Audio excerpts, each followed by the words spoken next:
E aí, pessoal, beleza? Passando daqui para dar aquele recadinho para vocês, porque ninguém vive de vento.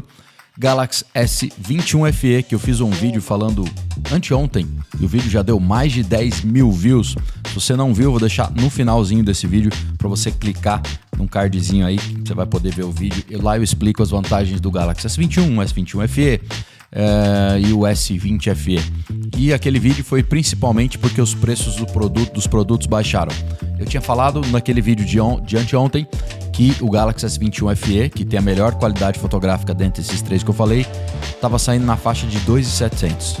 Deu a louca na B2W. B2W é a dona da Shoptime, da Submarino, da Americanas, e eu tinha postado anteontem os preços a 2.697 do Galaxy S21 normal, que já é 5G, que tem 128, tem 8 GB de RAM, câmera frontal com autofoco, grava em 8K, enfim.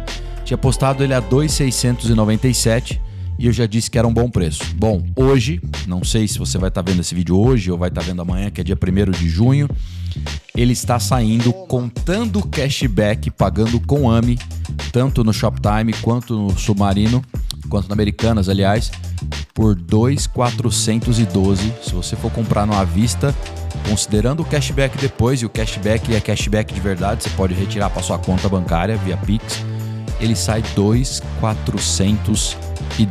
Vocês já estão cansados de saber que vira e mexe eu faço esses videozinhos aqui, porque eu expliquei no começo, ninguém vive de vento, né? E eu ganho comissãozinha dos smartphones que eu anuncio e vocês compram por aqui. Anuncio não, que eu divulgo, explico, coloco o link na descrição e vocês compram. Aliás, o link vai estar na descrição, link lá do canal do Telegram. Larga a mão de ser folgado, entra lá que tem as promoçõezinhas.